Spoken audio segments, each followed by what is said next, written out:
like YouTube is ready. We got YouTube in the building. That means OBS is definitely in the building. We got Podbean in the building. Phone lines are going to be opening up soon. Now, the only thing left to do is bring the website in here. And then we can make it do what it do. But your mother has over 100 characters. That's not hard. Now what? Still over 100?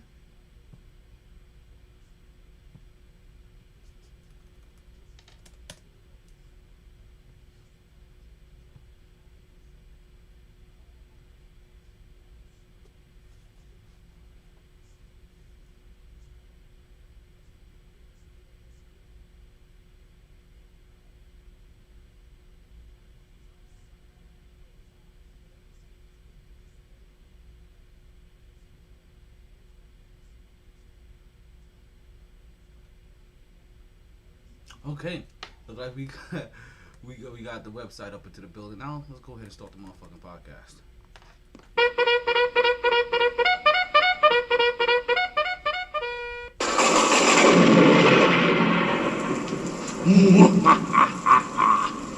As Metro's Mercury grade approaches, I shall create the illest podcaster known to mankind. But Master, what are you going to do?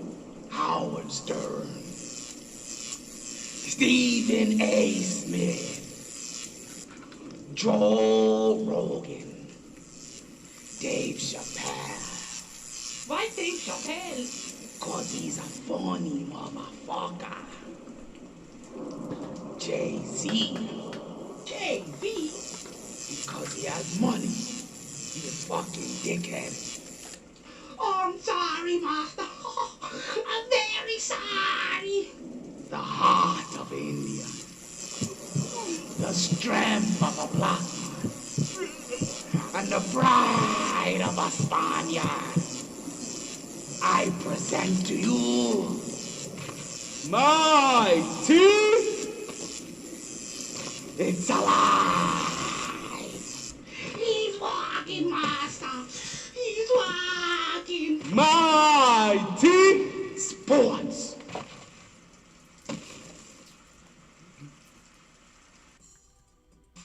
Oh shit, look like KJ's ready in the building. Let's go ahead and bring this motherfucking curtain up so that we can start this show. Good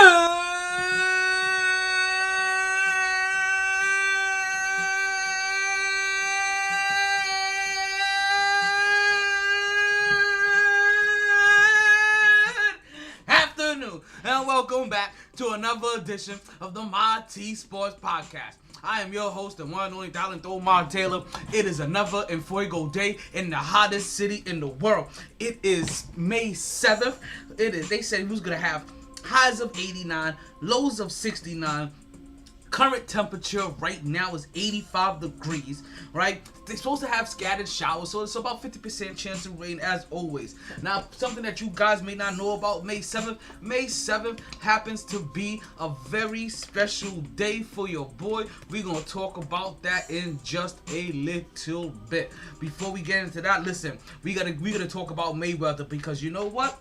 Mayweather is in fight mode. Yes, folks, he's already started to promote. We got a nugget in the loss. We have a California first round matchup supposedly. Man, oh man. Listen. We apparently we won't have the drama king in the building. We got Blue Chew. We got Dame Fuego. Listen, and as you already know, right?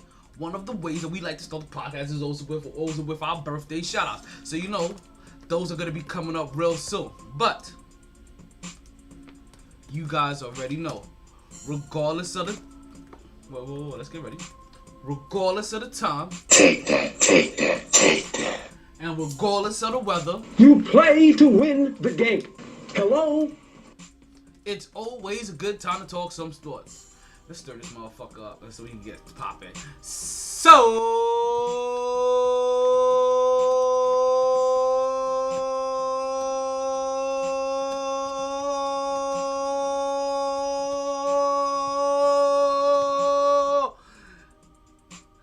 let's start talking. Woo! Back at it like a sports fanatic. MyT Sports. Man, oh man. Yo, it's motherfucking Friday. It's Freaky Friday. Listen, I don't even think you guys even realize the kind of good news that's coming today. When I say today is a special day, today is a special day for the podcast. It's for me. And I guess for a whole bunch of things. Like reality just kind of hit. Just kind of hit. And you know what? I'm real happy. It's Friday. Got a party coming up tomorrow. Like it's gonna be the sisters graduation celebration at the brother's crib. Like there's all kinds of goodness going on, right? But let's start off with our birthday shout outs first, right? Yo. So let's start there. Cause we only got one. We only got one today. So we said it's your birthday. We said it's your birthday. Check it. Check it. Right? I want to say a very special happy birthday to Deborah Morale. Now, Deborah Morale happens to be a homegirl of ours. She used to work at Tijuana Taxi, and she is very highly responsible of getting me drunk for the first highly drunk and wasted. For the first 5 years, I got out the Army and I returned back to Florida. She is one of the key contributors to a lot of those fun drunken nights that you may have experienced with your boy. So I want to say happy birthday to Deborah Morale. Now, another little special birthday that I may have that kind of just passed, right? That some of you some of you may realize it, some of you may not realize it. Now this is gonna be something that's a little bit more sports related, and that is the birthday of baseball great Willie Mays. Right? Yes, folks, Willie Mays, one of the great sluggers of all time. And a lot of people say that the only reason why he didn't have that home run record is only because that he had to go join the war and was away from the game in his prime years. I think he left for like 2 years. So, yeah, it's your birthday. You said it's your birthday. Check it, yeah.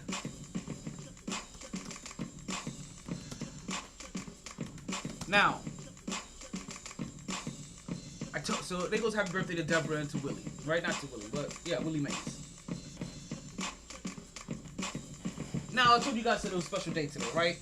Now I know we've talked, you've heard me come out here and I've mentioned about how everybody should have their own special holidays, right? Everybody should have their own special days. These are days that you take to have a day off, that you have just for yourself. It may not have any meaning to anybody else in the world but you, but this is what makes this your own special holiday. And on your special holiday, you don't have to do anything you don't want to do. Now, granted, I think I'm gonna go make some guac today still, but I'm not gonna do anything I don't want, because you know what today is? Today is the day that I officially earned my freedom from Uncle Samuel Action Jackson. Yes, folks, it is the day that I got out of the Army. It was on May 7th, 2006. Man, it is officially 15 years today. Holy shit. Like, who would have thought? Who would have thunk? Damn. It's been 15 years. And I'm telling you, my knees still hurt. Like, I ain't gonna lie. Like, part of me got out of the Army so I thought I was gonna be able to, like, preserve my body. I was like on that Derrick Rose shit. Alright? I was like, yo, I really need to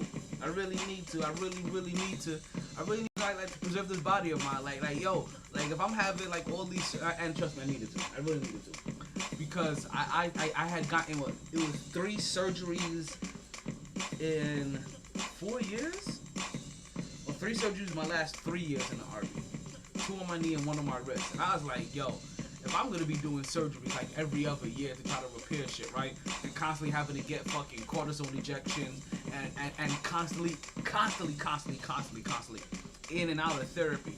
Like this ain't gonna be the kind of life that I'm gonna want. Like to be able to continue for 20 years. So, hey, bounced.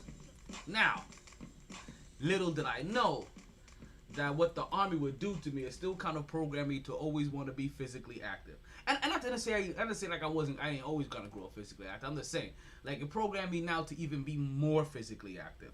And that programming of physically active did not help the preservation of my knee throughout the years that I was trying to keep it for. Like, I'm telling you guys right now, like, what is this? Right, I'm about to turn 40. You guys give me 20 years. I'm gonna be fully caned up, and that's 20 years if I'm lucky. Like by the time I turn 60, I will be walking with a cane unless they have figured out how to get me a bionic knee. And I keep telling them too. I keep telling the army. Maybe if I put this out in the podcast world, maybe if I just say this enough through all of my devices that are listening, I am willing to get a bionic knee. I am even willing to be one of the experimental people to get that bionic knee. Hook me up. I just want to stop the pain. So that's what today is. Today is the day that I earned my freedom from Uncle Samuel L. Action Jackson. And I'm telling you, it was a motherfucking hell of a ride. And I'll do it all over again. I'm telling you right now. Like, people's like, yo, like all the shit that happened, like all the ups, all the downs, you know what I mean? All the struggles, all the pain, all the surgeries, all of this, all like the PTSD that I'm currently working through right now. And like all of that shit, you know what I mean? I'll do it all over again. That shit was fun. And you motherfuckers know me. Like, I love me some fun. Like, I don't, like, and I'm the kind of person, too, if I'm doing something because it's fun, like, the moment it's no longer fun, then I'm like, yeah, you know what, it's been 7 years, but this ain't no longer fun for us. So I think we're gonna have to separate, as in divide. And that's what we did. We went our separate ways. I made my impact. Like, they say that one individual can't affect the whole entire army. But I'll be damned if you can't, because one motherfucker can affect enough motherfuckers to make them change on how they deal with motherfuckers, to constantly keep adding on a trickle-down effect to how those motherfuckers keep doing motherfuckers, and now you have affected the whole entire army. Did I say I wanted to be alive to see that whole entire shit? Nope, but I know it's been happening already. Speaking of, yo, I gave a shout out not too long ago to one of my boys, Taiwan Purnell. Right, it's one of my sergeants, right? That after I got out here and becoming a commissioned officer, I wonder if he's gotten out already. Like, cause I think, you know what? Hold on one second, cause I'm talking about his ass, right? Let's see here. How do I get to my messenger while I'm still on the pod? New message. Let's see. Taiwan. Come on. There we go. There goes our messages. Let's see. I want to see our history, though. Come on. Don't do me like that. Wait. Fucking cock shit. Oh, shit. I just had to tell somebody the story between fucking cock shit. Cool. My wife, Tasha, will be there in November, and I'll be there when I retire next summer. So he's not...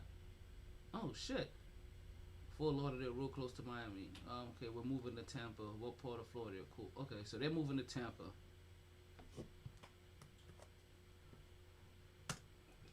Hold on. Let me let him know that I'm talking about him on the pod. Yo, come on. Type it up. Type it. Okay, I'm wilding right now. Okay, I know you guys are just tired of me rambling, right? I'm going through my whole entire life history. I told you, today's a special day. Today's one of those special days, and I told you, like, I may not do anything that I have planned for today, but I plan on doing everything that I have planned for today. Like for the most part. Like, make money, have sex, do the podcast. Like, that's the only 3 things I really, really have planned for today. Like everything else is up in the air. Everything else, I'm like, do I really? Shit. Do I really feel like doing this today, or just like, I'm talking about you on the podcast, Ty.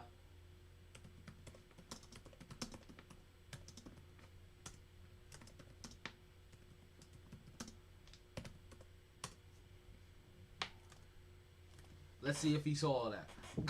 I had to let him know that I was talking about him on the podcast. That he should come. That he should come tune in. See, he's seeing all this. This is the beauty of this. See, this is the beauty of social media and technology. Like, I know he's seeing all this, right? I know he's supposed to be getting out. I know he's supposed to be getting out soon, so I had to go through the memories. Now, okay, folks, I'm not gonna waste any more time here. You guys all know what the special days are. You know what just happened. Let's get into exactly what we like to talk about. First of all, first things first. Whoa, that came in hot. Whoa, that came in hot. that came in a little too hot. Let's try that again. Let's try that again. There we go. That's a little bit better. Alright, because you know we got that Knicks talk.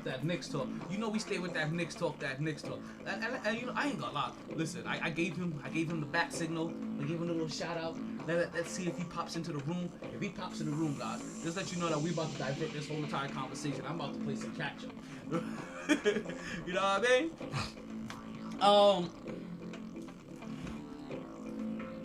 So, you know we got that Knicks talk. You know we stay with that Knicks talk. The New York Knicks, who currently have a record of 37-29, folks. Yeah, still only one game above 500. Still kind of solidified the fact that they do have a winning record for the season. But you know what? These last 6 games or the last 7 games of their schedule happens to be some of the hardest basketball they're gonna have to play. But you know what? They said this about this whole back end of the schedule, and all the Knicks went and did was win 8 of their last 10 games, if I'm not mistaken. Right?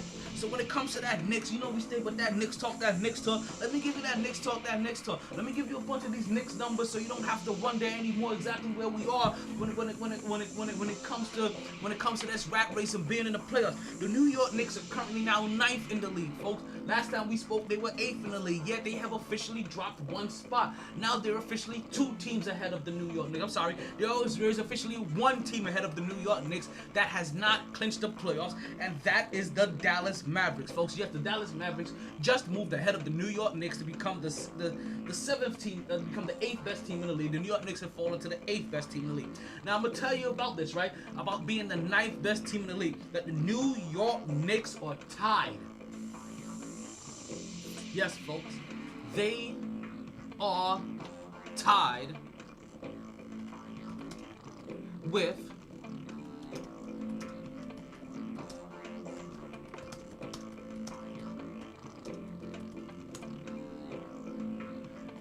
the LA Lakers for the 9th best record in the league. And we're gonna talk a little bit more about these LA Lakers in just a minute, because the Lakers may be in trouble. Like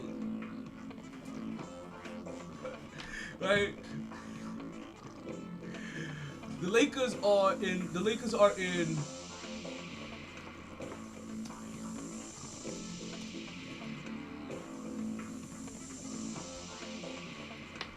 The Lakers may be in trouble, but you know what I said? Right now we're doing Knicks talk. We ain't gonna talk about the trouble that the Lakers are in. But remember, the phone lines are gonna be opening up here pretty soon. Actually, the phone lines are practically damn near open. I'm just not accepting phone calls yet. I see you guys trying to get in already. Don't you worry, I'll be getting to you guys just soon. Cause you know I got that Knicks talk. You know I stay with that Knicks talk. I gotta let you know I'm potted and typing right now. It's not easy. Now, the New York Knicks took a bad loss the other day, and that's part of the reason why they fell. They took a bad loss to a very good team, and that was they took a loss to the Denver Nuggets, 113-97. The leading scorer amongst all players on the court was that boy Nikola Jokic, right? Yes, the Joker, folks. 32 points, 10 for 16 from the line. He didn't make 1 3-pointer, but he shot 0 for 2. 12 for 15 from free throw. 12 for 15 from the 3. Listen, my co-host KJ is saying something that he's the MVP, and that's something I'm actually gonna end up talking about this in just a minute. 12 rebounds, 6 assists, 12 rebounds, 6 assists, 2 steals, 2 blocks, and just did everything necessary to crush the Knicks early. And when I say crush the Knicks early, I mean absolutely crush the Knicks early. Like, I think we were still here on the podcast Wednesday night when we're just looking at Joker just go to work. We're talking about cutting to the basket, nobody is there. We're talking about taking people off the dribble. We're talking about inbound plays. We're talking about hitting them with the Dirk away. We're talking about extended 18-footers. The only thing he didn't do in this game was bust a 3-pointer on us. And I'm just talking about the first quarter, folks. Because next thing you know, we look up at the first quarter and the New York Knicks are down 26-6. Yes, folks, we was talking about that slightly on the podcast the last time that we were here. And folks, we were not happy. Big Blue did not come out to this game at all. Folks, not only were this is gonna hurt so bad. Not only did the Joker put up 32 points, right? But also we had Revenge of the Rivers going on here. And boy, Austin Rivers must have felt some type of way. He must have cried himself a river after we let him go, because he came out like his whole booty was hurt. And he dropped 25 points off the bench against from the Knicks, folks, making 6 of 9 of his 3-pointers. Folks, he only made 7 shots. 6 of them were 3-pointers.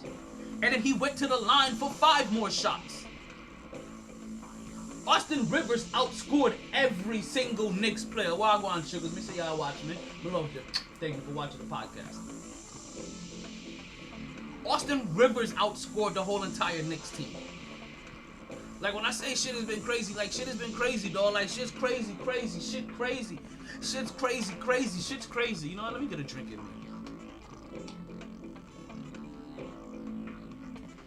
Like it's Friday, motherfuckers. I'm drinking mimosas on the podcast. That's how we doing it right now. I told you. I told you today is my separation date from the Army. It's the anniversary of my separation date from the Army. So I am in half celebration mode.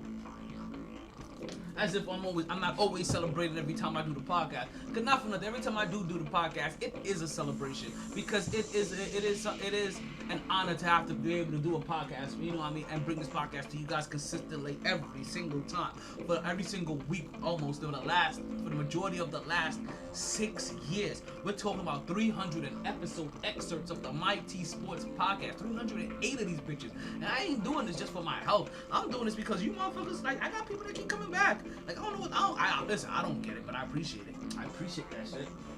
You know what I mean? India, fucking Africa, you know what I mean? Like Canada, South America, all you motherfuckers that be watching my shit. Germany, all of fucking Europe, Spain, all that shit, B. I appreciate that shit. That's just love is love. But the New York Knicks, they didn't get love that night. They didn't get love the other night. No. They took themselves a badass with a 113-97. And the Joker cooked. And just like my co-host KJ said in the comment that he's the MVP, the Knicks needed love. Actually, the Knicks probably could have used Kevin Love. The way they got out-rebounded in that game, holy shit. The New York Knicks were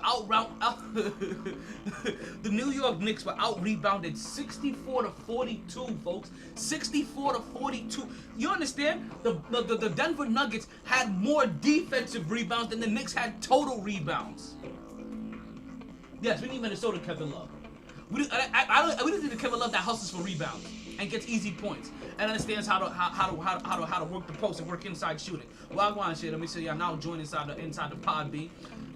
Thank you again. Love you for joining the podcast and all of its facets. And don't forget, everybody, please like it. I'm about to say like, love, and share, but like, comment, and share the podcast. I appreciate that. It's something I kind of forget to remind you. Excuse me, those mimosas are starting to kick in. At least the bubbles are tiny bubbles in my cup. Makes me happy. Makes me feel fine. Tiny bubbles. That's an Army cadence, by the way. I don't know if you guys. Well, I'm drinking mimosas. Like, she ain't even here. I told you today's a celebration for me. Today's the day that I said. She was drinking mimosas also. What am I saying? Yep, we are drinking mimosas. Yes, we are drinking mimosas.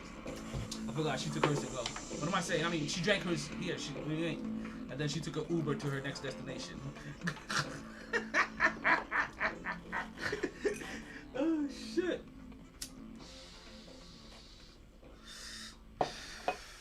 But Yeah, we drink. I told you, like, today's still up, nigga. I'm about to leave work and get some mimosas. Listen, today's a celebration today. Today's one of those celebratory days for me. And listen, and even though I'm having a celebratory day, don't you guys forget that in 2 days is Mother's Day. So if you guys have forgotten, go get your mom some shit. Yo, you better go pick some shit up for mom, dudes, and stop fucking playing around. I don't know why you waited till Friday. Because you know everybody's already out there on Friday. You at least should have done this shit on Thursday. Oh shit! I'm going to Mark's after work and he's making. You know what? You know what? That sounds like a game plan that Kanye could get behind when he was still charging motherfuckers the free 99 for shit. Now for fucking Yeezys you gotta pay $4.99 for shit. That shit ain't free 99 ain't no more. It's even free. It's $3.99 for some Yeezys. Shit used to be free 99. You see what money make a nigga do? He was like free 99. Now it's $3.99 for some Yeezy. Who got you? Who gave you those? Who made those kicks? Yeezy made me these kicks. Who made you those tore up pants? Yeezy made me those pants. How much you pay for those Yeezys? You don't want to know. That is still one of my favorite albums by Kanye. Actually, I can say that about almost every Kanye album. My Dark and Twisted Fantasy, but that's definitely still one of my favorite Kanye albums of all time. You know what wasn't my favorite though? That game that they played, the New York Knicks played against Denver the other night. Like it really wasn't. Like 26-6 in the first quarter. They never looked back. It was a 20-point blowout in the first quarter, and that's basically how what the deficit kind of still remained to be for the New York Knicks for the majority of the game. They would get it down to like 17, 16 every once in a while, and then it'll balloon right back up to like 20, 27 points. Let me let you know how bad it was. Let me let you know how bad it was. Let me let you know how fucking bad it was for the New York Knicks. There was one player, one player for the New York Knicks that scored over 15 points, and his name was not R.J. Barrett. His name was not Julius Randle. His name was Emmanuel Quickly. It wasn't fucking Derrick Rose. His name ain't have a fucking R in there anywhere. I had to double check, make sure Emmanuel Quickly didn't have it. Yo, fucking only one player scored over 15. Not 50, not 50, not Ferrari F50, not it's your birthday, you gonna party like it's your birthday. No, not 50, 15, like underage, like you're going to jail. Like what the fuck, get the hell out of my room. Like, you know, understand? Like, yes, 15. Nobody over 15 points. That's the kind of game that the New York Knicks have. So, it's really weird, right? Because the other numbers kind of look good for the Knicks, right? Like the shooting percentage, guess what? The New York Knicks shot a better percentage from the field, but than the Denver Nuggets. Three-pointer, guess what? They shot a better three-point percentage than the Denver Nuggets. Denver Nuggets only made 8 more free throws than the New York Knicks. So even if you add those 8 points on, they're still losing 105 to 113.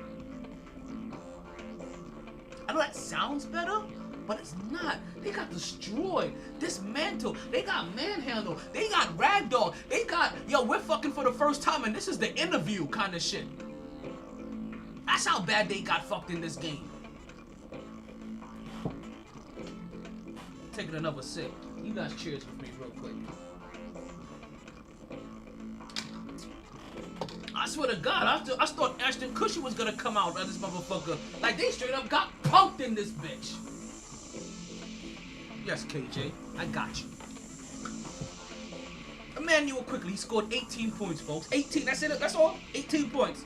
He was the only player to score over 15, and he had 18. 4 for 8 from the field, 3 for 5 from the field, from the 3, 7 for 9 from the line, 3 rebounds, no assists, 1 steal. It's not a good look. It's not a good look at all. Like, I'm not feeling that shit. Be like I can't even walk over here. Like, yo, these cars, you can go buy cars. I'm not even walking here anymore. I'm not even fucking walking here. And then I got Phoenix tonight.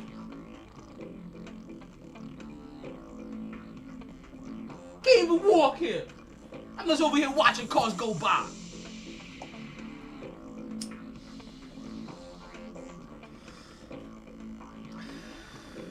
They got Phoenix tonight. They have the Clippers coming up. And then they have the Lakers. And depending on where they're at, we may be talking about possibly, folks, possibly a 5-game losing streak. And I have to let you guys know something, right? Before I even get to this, right? There was a nugget in this loss. Actually, let me get to the nugget in the loss. Right? We could talk about possible 5-game losing streak, which the New York Knicks can't afford. I told you. Actually, I didn't tell you guys. I don't know if I told you guys, but I know I think I put it in. I don't know if I told you guys or if I put it into the group text. The New York Knicks need. I said the New York Knicks are gonna get 40 wins for the season. I did the math. The New York Knicks need 40 wins for the season. Now, not to make the playoffs. Remember, expectations are changing now. The Knicks are in the playoffs. The Knicks are in the play-ins. The Knicks are gonna do their damn thing. You understand? We're gonna shine bright like a diamond. Oh yes, listen. All of the lights are gonna be in New York. Got Brooklyn in one corner, the Knicks in another corner. Both of them clashing heads, balling all over the place. Yes, folks, the lights are gonna be all over the place. New York, LA, Dallas. Woo! All of the lights. Can't wait to the postseason. I mean, I can't listen. I am loving every fucking game of basketball right now. Every game means so much. Woo! To my champagne showers.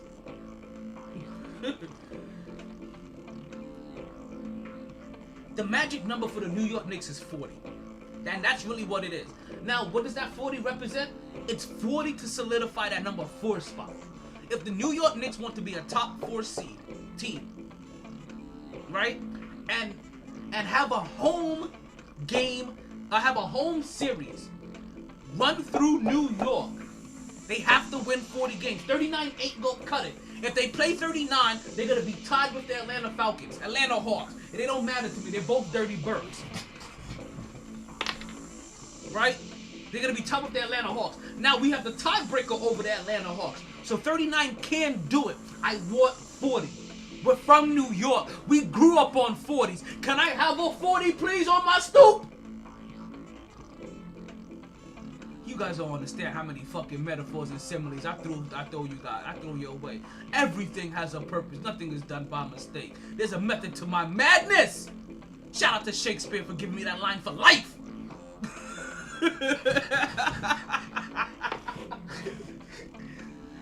So the magic number is 40.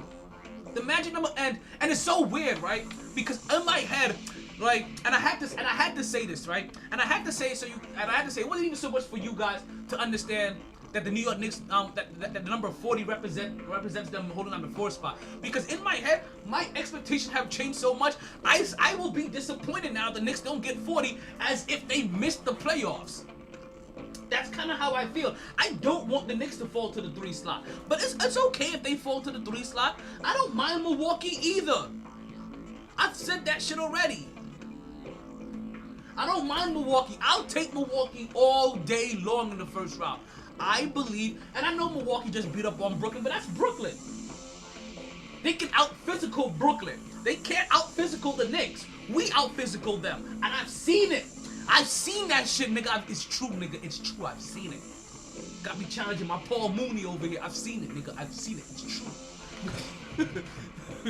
But if you don't know who Paul Mooney is the behind the scenes ghostwriter for greats like Richard Pryor, for greats like Eddie Murphy, for greats like Dave Chappelle, for like go look at Paul Mooney. Like he is one of the great ghostwriters of the industry, and some of your favorite comedians. Growing up for the past, I want to say 50 years, he has written for. He has been on. I think he's. And I always confuse like Saturday Night Live and a couple other shows that's kind of like that. I don't know what the Saturday Night Live equivalent is. I'm forgetting right now. But shows like Saturday Night Live, he used to be one of their writers as well. So yeah, I seen it, nigga. I seen it. That's some Paul Mooney shit. There you go. You just got an educational level lesson in comedy on a sports show. That brings it all. So the magic number for the New York Knicks is 40. And that's how I'm looking at this, right? The magic number for the New York Knicks is 40. for a couple of things. Like I said, I don't mind falling to 6. I really don't mind falling to 6 at all. I don't mind playing the Milwaukee Bucks in the first round. But what I truly want, deep down in my soul, to my essence, I'm talking about I am getting goosebumps as we speak because I can feel my bones shaking in my meat suit. I want this so bad. I want the Miami Heat, folks. Dame Fuego. Give me the heat. Here comes KJ. Dame Fuego.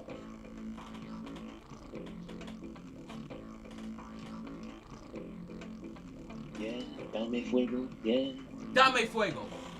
Now tell him why. Tell him why you want the Heat. Other than the obvious reason. The real reason why you want it. I want the Heat because the Heat were the team to make it to the championship last year. That's one of the reasons. Right? They're Pat Riley. That's not the reason I'm talking about. Well, like, so they made it to the championship. You'll get there. You know I will.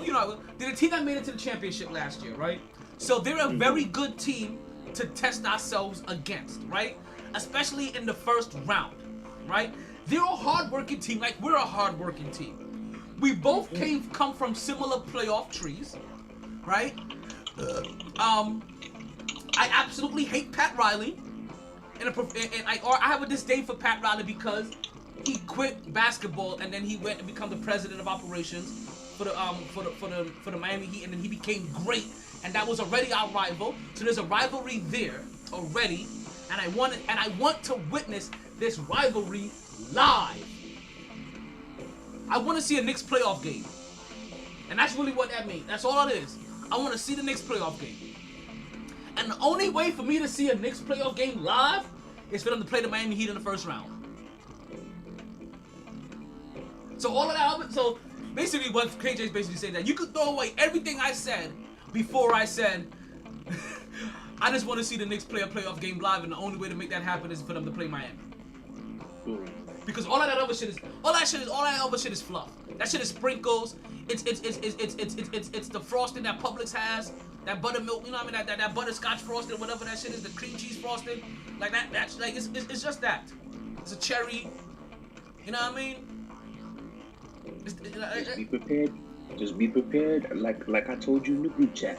I'm praying that it doesn't happen, so I don't have to cross that dilemma. Listen, so I'm like, Lord, do not let me think about dropping $800 to $1,000 for a playoff game. No. So you know what you need to do right now? Actually, maybe too late. I would say, drop like $400 right now into Doggy Coin and hope that motherfucker doubles by the time. Because listen, these playoff tickets will be brought to you by Doggy Coin, makers of new money for niggas everywhere. No, because listen, I'm not gonna lie to you. And then you have the wild card. Let's not talk about the wild card yet. I won't go into the wild card. Yeah, let's leave that. Let's leave the wild card. Let's leave the wild card in wild card name only. Yeah. This call's being recorded. For quality and trading purposes. Actually, it's gonna be monitored. Actually, Yeah, it's being monitored as we speak. Shit. No, but so it was real funny, right? Because I came to the realization to myself that fuck it, like we're gonna have. I'm willing to fuck up a check to go there, and then I was telling myself, well, really what I'm gonna end up doing is put it on my credit card that day. Like everything's gonna be a massive, one big ass credit card purchase that I'm gonna fucking regret for like the next 8 months, right?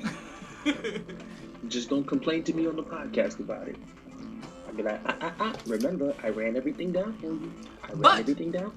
And you still ran through that motherfucker. But then I remembered, I have a massive gain from a recent investment.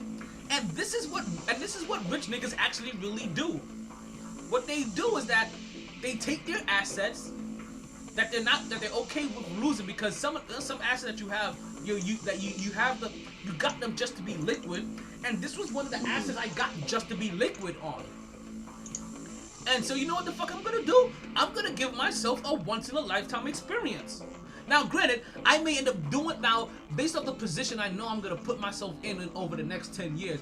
This won't be the last time that I get an opportunity to watch a playoff game. But who knows how many times I'm gonna be able to watch a Knicks and Miami Heat playoff game. Now, granted, I also believe I'm gonna be able to put myself in a position that the next time the Knicks are in the that 7-8 years from now when the Knicks are in the playoffs, it's not gonna matter where the fuck they're playing at. I'm just gonna go watch them play in the Garden one time.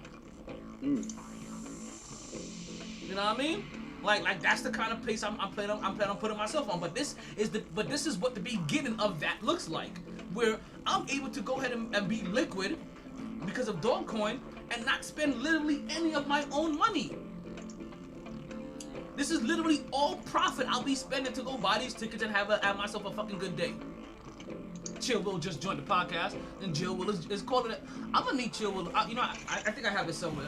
I'm gonna have to get your email address, Chill Will, so that way I can add it into Podbean. That way, like when you join the room, you automatically just pop in the same way KJ does. Like so I don't have to accept you to make like the pop. Like, oh shit, okay, fuck. Alright, there I go. He said, "Say less." Here it is right now. You got no more excuses. Alright, I'm going to step outside for about a quick 15 minutes. Let me say this real quick, because we talked about our Knicks getting their tails kicked the other day, right? It's real funny. It's real funny how when we was winning them games, everybody's like, quiet, blah, blah. Y'all really think? Because you see the talk. Motherfuckers lose one game to a very, very high quality team. High quality team? Yo, Joker showed me in that game why he is MVP. I was like, oh. I'm like, and you doing this without your site? You know what? No. Sorry, I don't mean to cut you off. Go. I'm sorry. Go ahead. Lost one motherfucking game, and it's all like we're back to where we were last year. In terms of being, like, just winning 15, 20 games, being dragged. I'm like, you motherfuckers. People realize the New York Knicks haven't even lost 30 games yet. The New York Knicks haven't even lost 30 games yet. And most of the people talking are people who have no business talking. I'm like, bitch, we tapped your ass. Lakers, you need to get your people healthy. That's what the fuck you need to be worried about. We're tied with the Lakers.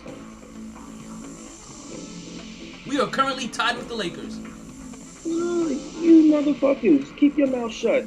And we're gonna talk about the Lakers in a minute. Trust me, we're gonna talk about the Lakers later today in the podcast, because the Lakers, bro, I had a motherfucking Clippers fan talking shit. I'm like, what the fuck are you talking for? Okay, you get into the playoffs only to make a fucking embarrassment of yourself. Shut the fuck up. Like, listen, it's okay. Year after year after year. We'll be watching. We'll be watching Brick City, known as the LA Clippers. The playoff time. The rated. They're called Brick City for a different reason. That's all I'm saying. Come postseason time, we'll be seeing basketballs hitting the side of the backboard, stupid bullshit turnovers and whatnot, and a full other choke job. It's coming. Yeah. Led by the lead carpenter himself. The lead carpenter. The lead carpenter himself, the rated G superstar. Paul George. Yo, it's so fucked up. Anybody talking shit, you can. You know what? It's really. I don't give a damn. I really hate what happened here, right? Because, like, Paul George is completely different than LeBron James to me, right? On how I look at them. But I don't talk about either one of them with any kind of respect, right? But I actually liked. What's up? So you admitting you don't respect greatness? What are you talking about? You don't respect LeBron James. You just said it. I didn't say I don't respect. Technical Tommy. That's you said technical, Tommy. That's not. I say I don't respect greatness. No. You just said you don't respect LeBron James. That means you don't respect greatness. I said I don't speak about them with any kind of respect. No, listen, hold that L. Hold that L. No, listen, no. I'm not gonna let you guys keep trying to pitch it on. Hold that L. That's the same thing. Oh my God. Hold that L. It's the same thing. Hold that L and then continue talking. You can continue. You're not gonna do this to me twice in a row. I'm not gonna let you guys twist my words against me. Okay. It's not twisting words. LeBron James. I said I don't speak about Paul George or LeBron James with any kind of respect. Okay, so you don't respect LeBron James, which means you don't respect I said, greatness. We don't need to I'm dwell just on it. saying. You just admitted it. I'm It's just on saying. tape. Listen, Just we admit have mentioned tons of great players that I respect. Listen, let's not go down this road again. There's no need Man, to. look, bro. If you say I got 2 + 2 in my pocket, and I say you got 4, you gonna argue about what you said. The end result is you got 4 in your pocket. Whatever you say, you got 2 + 2. I say you got 4. But what happened was it's the same thing. we didn't get to 4 because we added it. The reason why I have 4 in my pocket is because I multiplied.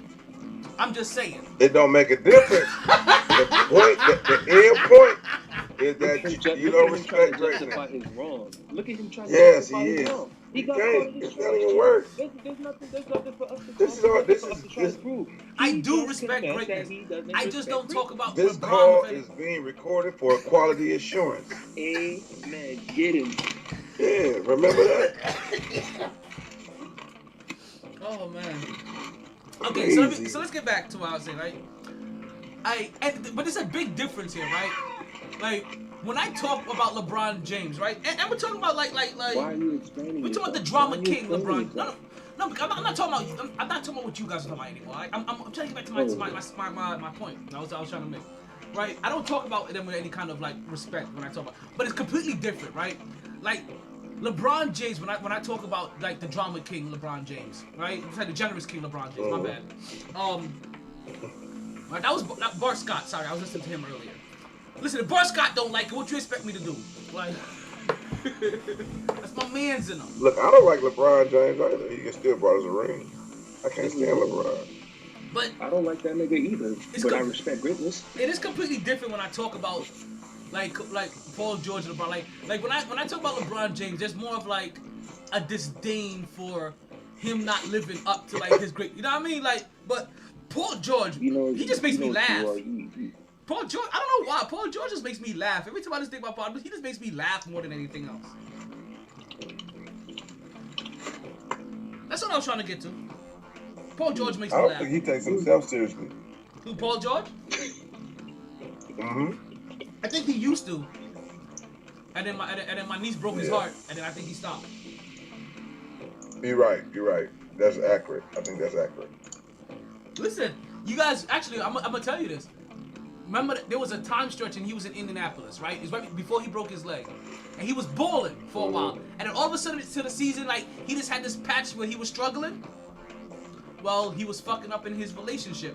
And my niece wasn't talking to him. She had that nigga on the back burner. And he was over there with the Spike Lee joint, baby, please, baby, baby, please, baby, please, baby, please. And she was like, nigga, I don't need you. Fuck you. And now he's with whoever he's with.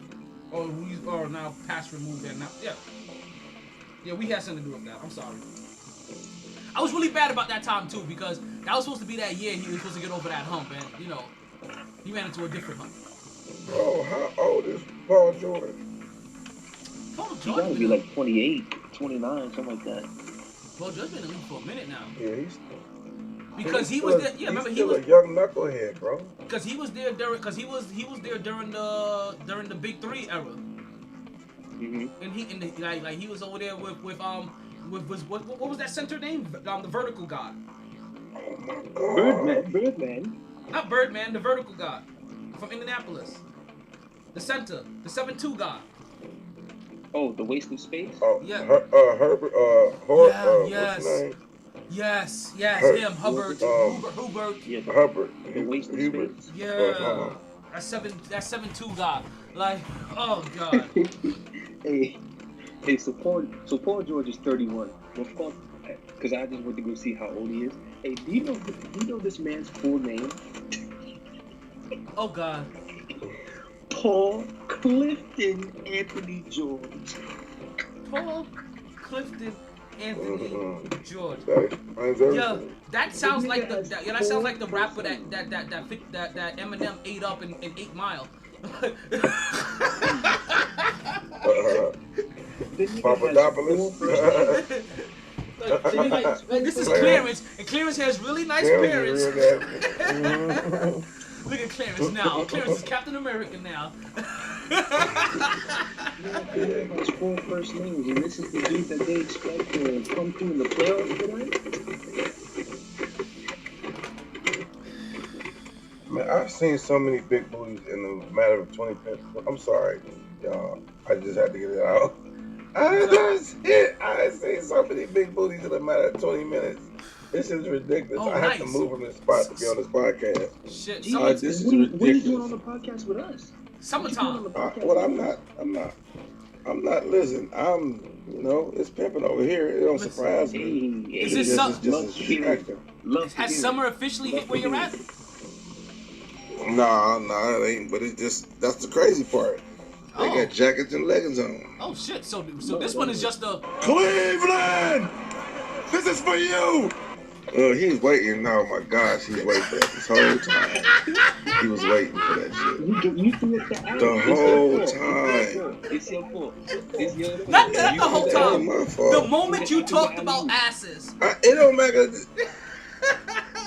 The moment It don't matter what I would have said. I could have said, man, I fell down and I scarred my knee. Yeah, man, he got a lot of cracks on the sidewalk. And Cleveland, yeah, it doesn't matter. I would have like, oh damn. I'm like, yo, no, I would have been like, are you okay, Will? Did you leave your blood on the pavement? Did you donate to your town? Cleveland! This is for you! It don't even gotta make sense. He's just playing it. He's mad. It's like he a different kind of petty though. When he upset at you, I see what it is when he get upset at you. I'm not even upset at anybody. Like Paul George and LeBron. This is him getting us back. This is him getting us back. Yeah. He don't forget. He never forgets. I forget a lot. I'll take my W. Listen, my girlfriend will completely disagree with you. I forget a lot. Except when it be petty.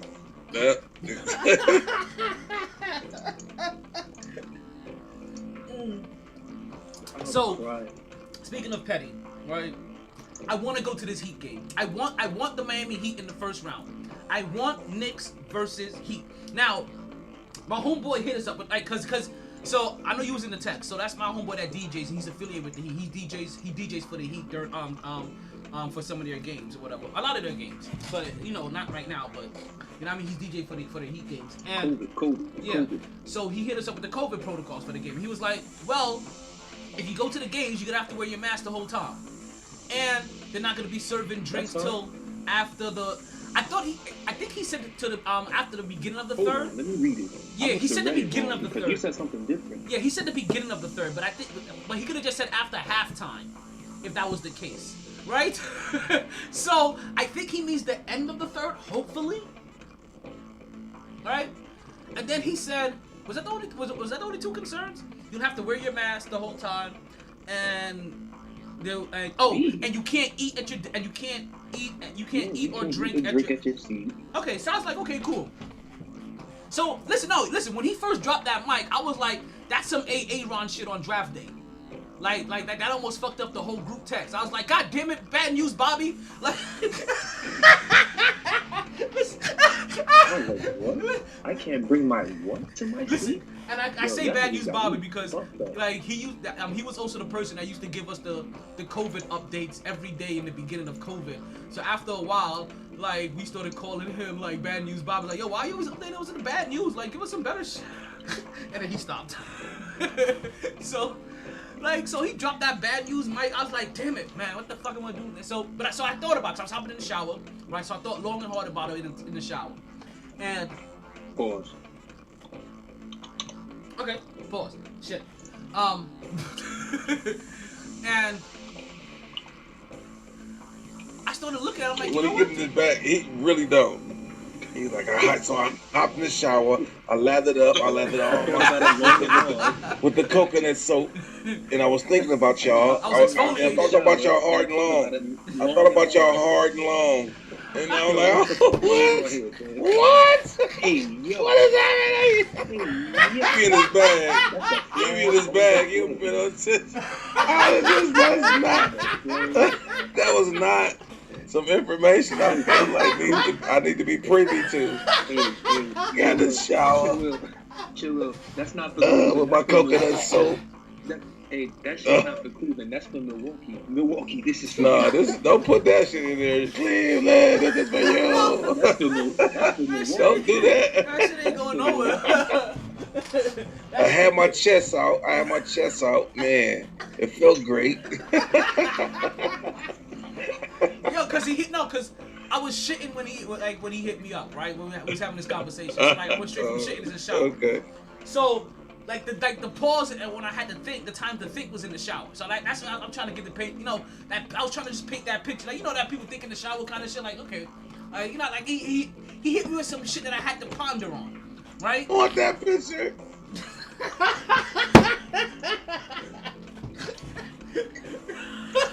So. Yo, oh my god, I might have to take lunch early. I can't deal with y'all niggas right now.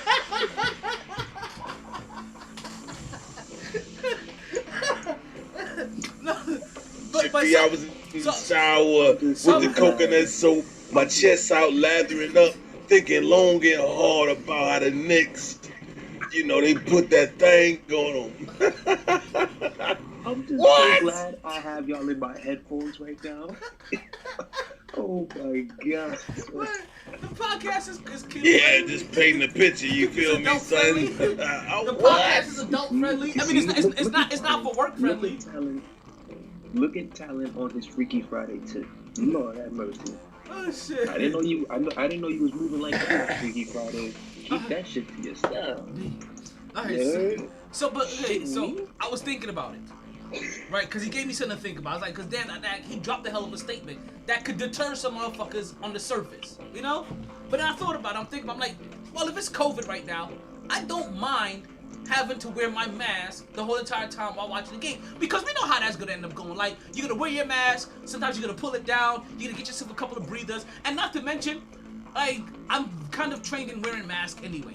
I'm like, wearing a mask ain't gonna bother me. Like, you ain't gassing me. I'm just wearing a mask. Like, I'm cool. Like, I just gotta worry about smelling my own hot breath. Like, I've been used to that shit already. Like, I'm cool. Like, so, and then, like I said, if we're in COVID, and it keeps me, air quotes, safe from everybody else. And he's like, okay, I can't eat or drink at the thing. Now, that just makes. The other thing you have to. My bad. Go ahead. I don't mind that, because you know what? That means that's a deterrent for me to spend more money.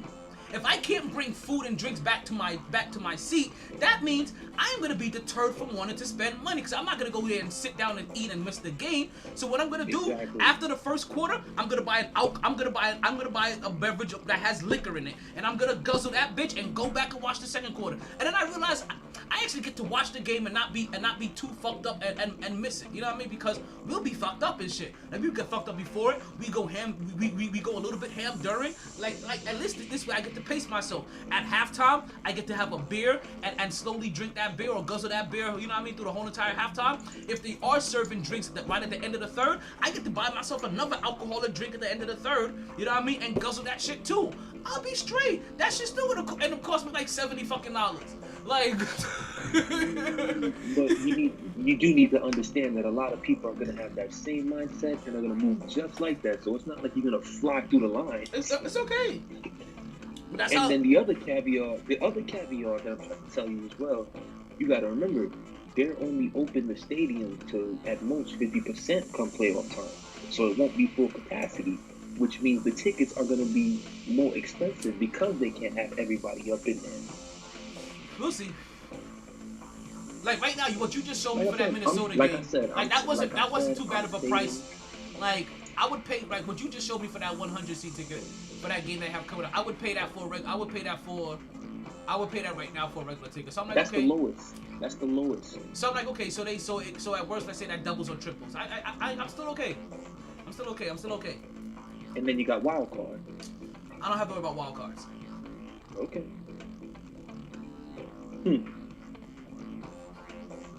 I am the Joker, and he's gonna be MVP.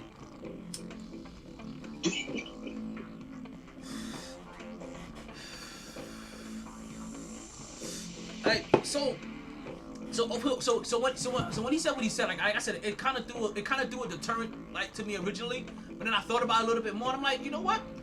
Nothing he has said right now has made me still not want to go to the game. I'll still go to the fucking game.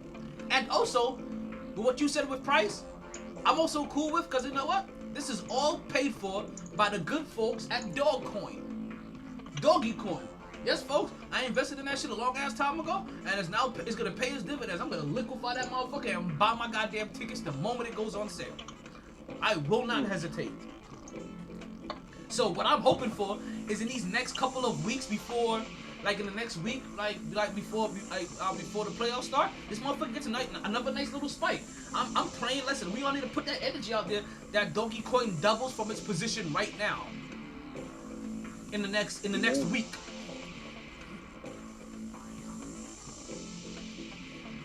Like that's what I'm hoping for. What kind of wallet you got for that? I don't have it in any wallet. I use Robinhood. Okay. So I have them. Now, again, folks, the magic number is going to be 40. Now, since we've been Can you back? Quick question, my bad. Can you back XRP and Robinhood? I'll have to look. So I'll let you. I will. No, you ain't gotta worry about it. I just didn't know if you had bought it or not. I was just wondering. I'll look it up when I get there. Because I'm gonna end up selling some of my stocks pretty soon. I just bought more of it today. Because I'm like, this is also kind of a stock I think I want to hold something onto, maybe at bare minimum. But also I'm gonna liquefy where it's at pretty soon to buy these fucking niggas with assets. Hashtag NWA niggas with assets. Make that shit mean something completely different. Like fuck what you grew up knowing. You know what I mean? You're presented with new knowledge now. Niggas no longer have attitudes. We have assets. We still got an attitude, but you gotta recognize our assets. AT&T doing well too. You got AT&T? I have AT&T for my internet only. No. Oh, you mean the stock? I'm talking about. No, I don't have AT&T stock. I don't have. So my bad. I forgot we was here. You should definitely, man. You want like that Apple 18, like the big guys? You don't fuck with them? I do. I have Amazon stock. I have Apple stock. I don't have AT&T. Cool. I didn't really fuck with a lot of bigger individuals at the time, no, because my first couple of portfolios, I used to like to buy whole shares, and you know what I mean. So in the beginning, I couldn't buy whole shares with these motherfuckers. It's when I started buying partial shares, but I started getting even some of the motherfuckers I'm talking about now. Like Tesla, I got them when they split. Like when they split during the pandemic, that's when I scooped them up. So it all depends. Yeah, that's what I forgot. I fuck with a couple of them. But listen, we just finished talking about Big Blue on the New York Knicks. Let's talk about another Blue, which is the good folks at Blue Chew. Yes, folks, that whole entire Knicks talk, that was brought to you by Blue Chew. And in case you guys don't know, folks, I don't know if you've heard this yet, Chill Will. Blue Chew is that little blue pill that gives you back that thrill. Just open up a pack and then head to the sack. In just a few chews before you do. With the same active ingredients as Viagra and Cialis, this is the one opportunity that you just can't miss. She's gonna love how you come through like a champ when you Blue Chew in advance. Now today we have the promo code we have for you is promo code B as in Bravo, L as in Lima, C as in Charlie, T as in Tango. That is BLCT for $20 off your first order. And listen, that's a secret between you and me, the MyT Podcast listeners. That's basically you getting your first order for free. So basically, if you want a free order of Blue Chew, just use the promo code BLCT. The only thing you'll have to do is pay for shipping and handling for your first order. Blue Chew. Just chew it and then smash the shit out of her so she remember your name. And do it. Oh shit. Now, since we managed to talk about money somehow, right? Let's talk about Money Mayweather, because his fight is just about 1 month away, less than 1 month away, and Mayweather is in prime pre-fight shape. Did you see that latest head-to-head meet that he has with Logan Paul? Yeah, man. That wasn't Logan Paul. That was Jake Paul. Is that no? I thought he's fighting. I thought he's fighting Logan Paul. He's fighting Logan. He's fighting Logan, but Jake Paul was the one he took his hat. Thank you for that clarity. Thank you for that clarity. So Jake Paul is smart. Because he knows how to. He's smart. Jake Paul is probably the smarter one out of the two. He's the more radical one out of the two.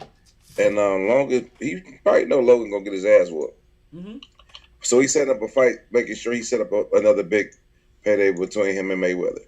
So either way, this about to be a ridiculous payday for somebody who people are not even boxers. These guys aren't even fucking boxers. Did you hear the purse? No, I didn't. $100 million.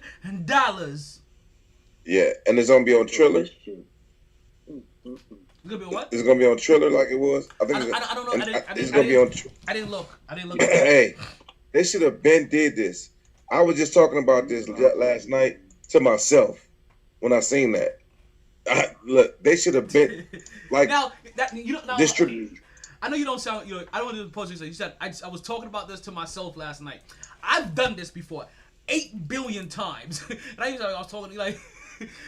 Yeah. This is what I do. Like I'm like to myself. I was like, man, why the fuck they didn't do this? Or somebody should have did this already.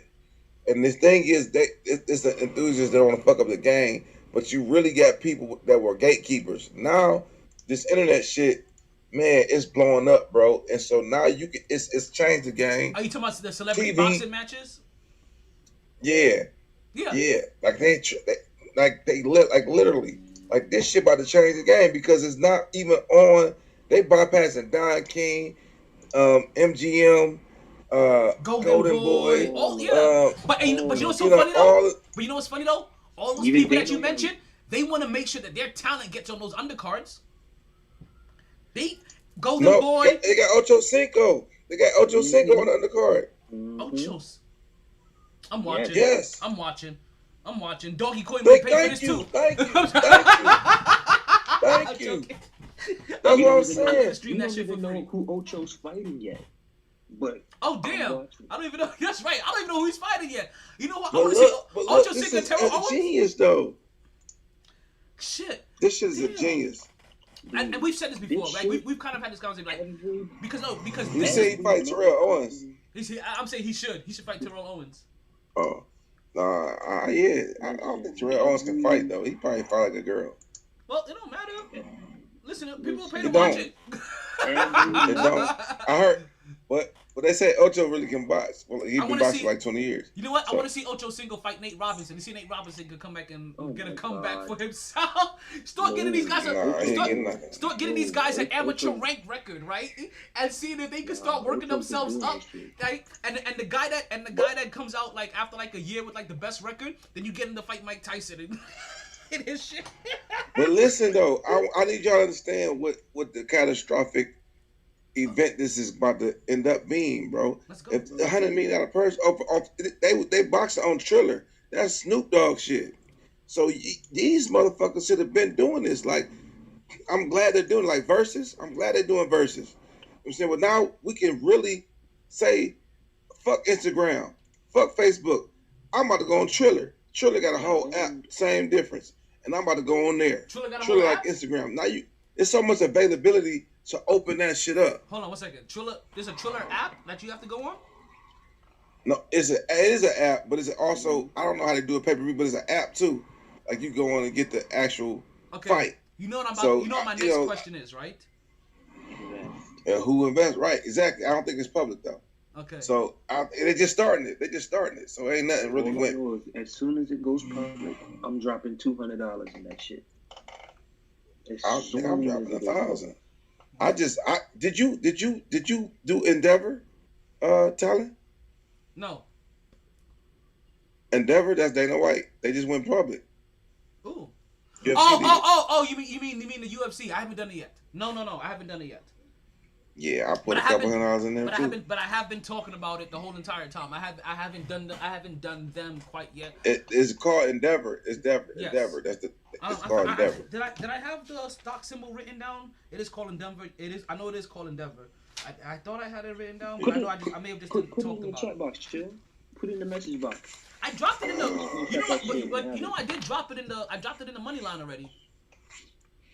I dropped it in the money line the day it dropped. I'm not in there. Yeah, that's where I got it from. You not in the money line, I'm KJ? not in that. No, you never added me in there. You said you was gonna do it numerous times. You never did. Okay, add KJ. Yeah, I went soon that same day. I mean, hey, look, that's the time to get it, right? As soon as it dropped, you sit for about 5-10 years, and then that's when you can put like a ridiculous low amount of money in it, like 500, and then end up with like 100,000 and shit. Like when I've seen my homeboy do this shit. But it was a tech company he invested in when they first came out, maybe like a penny stock almost or something. Like it was low, like a couple dollars maybe, and just one slowly day, they signed a deal with Xbox for voice activation, whatever. Yeah. $35,000 one day. Boom. That bitch skyrocketed to 35 G's. He made 35 G's in one day. Nice. And he made about 120 over the next 2 years. Wow. I'm working towards that. I'm starting to see it. Like I'm telling you, like I'm starting to see that money matrix. Like that money matrix is starting to uncover itself. It's starting to unfold. It's hard to explain. Like it gets harder to explain. But it's like anything else. The longer you're in it, like things just start to slow down and you start to understand it more. And that's really what it is. It's just gonna take one time. Thing is, well, you do ETFs, right? I have a few ETFs. Okay, so what I want you to do is kind of make sure your ETFs, right? So what I like to do with my ETFs is, which is kind of basic principle. Like I got Apple, so I go invest in the ETF Apple in. You know what I'm saying? So you gonna get, I don't know what you can go check the shares of how much the percentage. Like if say ETF, I don't know if you know, but ETF, just for listeners, they're it's like a group of companies in the same industry. It's like a mutual fund, like an index fund. Like a mutual fund, index fund. It's like how your 401k is built. Right, so it might be like 10, 12 companies. Say I don't know. It's like how your your IRA is built. Like let's give people the background. Your 401k, IRA, mutual funds, index funds. They're all kind of built under the same principle. Where there's multiple companies in there, and when you invest into it, you kind of buy a partial share into each one of them, and then you reap a benefit every time each one of them like have dividends and payout. So yeah, keep going. Right. So S&P 500, you hear that a lot on TV. When they up and down. So the S&P 500 is the index fund, like an ETF. Mm-hmm. So they got the big boys in there. And so a lot of times they got maybe like Apple, Amazon, but you also can buy individual stocks in those companies too. So if one does bad, at least you double down with the index fund. If it goes up, it goes up. But if it goes bad, you kind of like hedging your bets.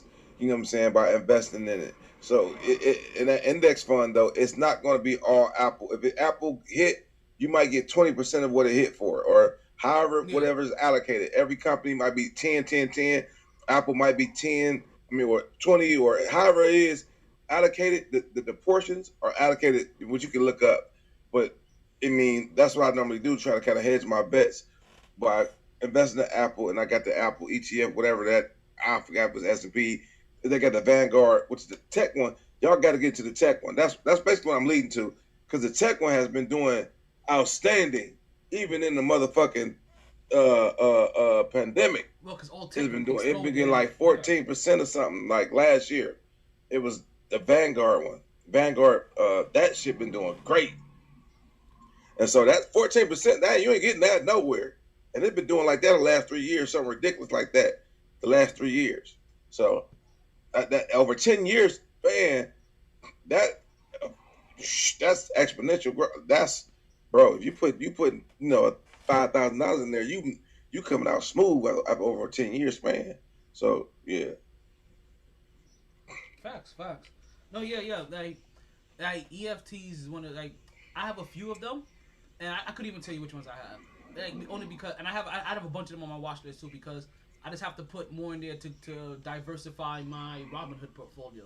And Robinhood kind of helped. Like they kind of show you like what percentage of my portfolio was things. So when I looked at it recently, I started looking like, okay, I need to get some more of my EFTs. I need to get some more cryptocurrency. I need to get some more of this. And so I started laying out a plan to start picking up a little bit more, because I have probably like close to like 100 different stocks already in Robinhood. So now I gotta start working on the other shit. Mm-hmm. And I've been just throwing, man. Look, all the extra money I've been getting lately, I just been throwing in the stock market, bro. And then, one thing I'm trying to get better at is researching some of these companies. But sometimes, man, I learned, man, like by looking at my homeboy, sometimes it ain't no real rhyme or reason to that shit. I mean, it's definitely a science, but man, sometimes you just really don't fucking know, and you be like, damn, I should have just put something in there. You know what I'm saying? Yeah. I just should have put. I don't give a fuck if it was a 200, like you say, $200. This bitch just hit, 20% raise and whatever from, I don't know. So I feel like I listen to people who invest now, what they're like. I'm going to look at Warren Buffett and what he's invested in. I'm going to look at, whoever is an investor, like big investor. I'm looking at them because they rub elbows. And it don't gotta make no sense. I just know he invested in it. He may know something. He ain't putting a bunch of money in something he don't got. No, they cheat all the time. He got an inkling on some shit. Yeah, and a lot of times you can see their portfolio. Like Warren Buffett, you can go find exactly what he invested in. Mm-hmm. You know what I'm saying? So I'm going in there. I'm looking at all these cats and see what these motherfuckers, what Bill Gates invested in. What During the pandemic, I know a lot of those motherfuckers started investing in like American, like I know you're talking about like American homes and rent. So you know what I did? I invested in American homes and rent. But you know who told me that? My tax dude told me this. Like he sent me a list of like yo, these are what these motherfuckers are invested in right now. Just to let you know. And I was like, facts. Got them all on a watch list, and then I started picking them up. I started picking them off, like target after target. You know what I mean? But no, that's good shit, man. But like baseball cars now. So tops. You just reminded me that. Like baseball, the cars are getting ridiculous now. Yeah, they go. So I need to look. I need to find tops. I'm glad, because I've been to do that shit about 6 months, and you just, for some odd reason, that just reminded me of tops. Damn, I wonder if they're publicly traded. It gotta be so big. You know what? The trading car company. Yeah, I know what you're talking about. You know what? You know what's good? You know what's a good site? I'm gonna tell you guys. I use a site called Crunchbase, and what this does. Crunchbase, I'm able to put in any company in, and it lets me know if they're a publicly traded company, and if they're not a publicly traded company, then it also finds a way to direct me to their parent company. Because also that's the other thing too, is sometimes you hear about these companies, and really what you have to find is who their parent company is. So you said that the Tesla split too, didn't you?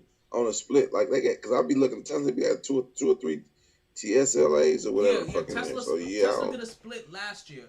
They were selling at around like right. So they had a massive jump last year, right? Because they were around like $100 something a share for a while, and then they jumped to like $600 a share, right? Maybe I think maybe like $500 a share, maybe, right? And then after they got to like $500 a share, they did a 4-way split, and they dropped their stocks back down to $100 something a share. And as soon as they dropped back down to $100 a share, I was like, yeah, I'm picking you up now. They about 600 back to 600, ain't they? I don't think they're back to 6. I don't even think they're back to 600 yet. I don't think so. I think both was back high. Okay, Google. How much is Tesla stock? Tesla went up recently. They went up. They've been going up overall, ain't they? I could be wrong. I thought they were kind of stagnant for a According to while. Wikipedia, Aurora Aksnes, known mononymously as Aurora, is a Norwegian singer, songwriter, and record Oh producer. shit, they are back up this Sunday. Born in Stavanger, I'm Aurora bugging. released her debut EP, Running with Oh, the Wolves, shit. in 2015. Yeah, I thought so. If you would have got them when they split, that's wow. Yeah, I got them when they split. Oh shit, they back up already? Hold on. Told you, bro. I think both of them are.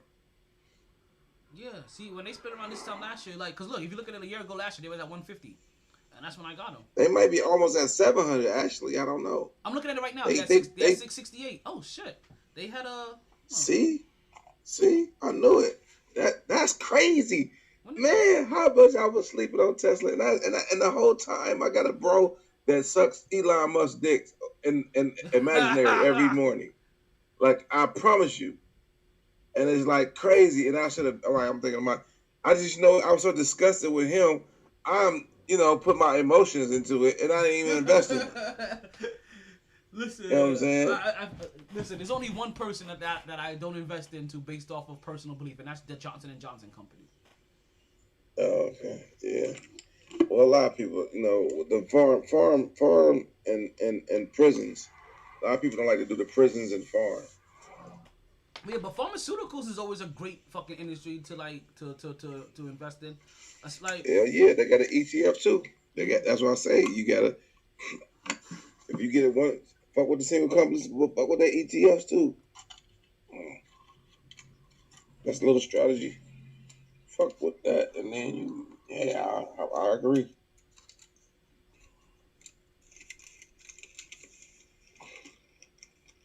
all right, so But man, you gotta hop on that Endeavor, man, as soon as you can. And tops and Endeavor. I want to look at the tops though. I gotta research. I'm gonna start researching these companies. But I just looked at the Crunchbase shit. You gotta teach me how to use this shit, cause bro, how do you use I what? put in tops and that shit ain't pop up right. Oh, you trying to look for the tops company? Yeah, like if it's, I don't even know. It's a lot of them came up. I don't know if it's a cards company. I don't know what the fuck. What I'm gonna do, I'm gonna go to that site I told you called Crunchbase, and then let's type in tops. Let's see what the fuck happens. Crunchbase.com. Yeah. Industry foreclosure. It says free trial. Times, Oh, it's got a pro. It's got a pro version. Oh yeah, I don't I get see. So I don't know what. Okay, so I don't know which tops they are. Yeah, I guess that was like who owns tops. Yeah, that's what I was saying. I don't know. Maybe look at Topps card. Let's Topps cards. So Topps cards. It's TOPPS. Oh, that may change everything. Tops the company based I know on this shit football, don't know hockey. that. There we go, right there. The Tops company, and Tops company is a private company. Out of Missouri, out of Hartville, Missouri, they have between 250 and 500 employees. Damn. So they're not even public. They are not public. Yeah, and one of the thing about this thing too, like this site is like if they've bought companies or they've been bought by other companies, it would tell you too.